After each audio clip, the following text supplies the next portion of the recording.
Panoorin nyo to mga kamama. Ito si Marco ang kasali dito sa Resbacker 2025 at siya ang talaga pinaka-idol ko.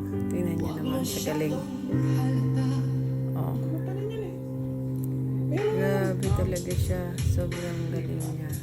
Kaya super deserve niya na manalo dito sa tanghalan na ito. Sa loob ng malaking bahay at malawak na bakuran, taas na pader, pinapaligiran, nakapilang mga mamahaling sasakyan, mga bantay na laging bulong ng bulong, wala namang kasal pero Grabe naman. Oh, nako naman Marco.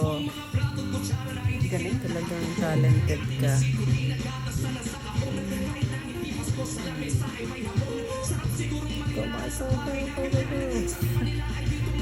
Galing mo.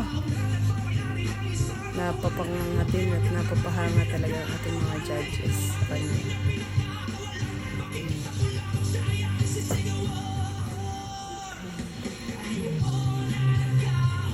Sobrang ginalingan mo. Idol. Good job.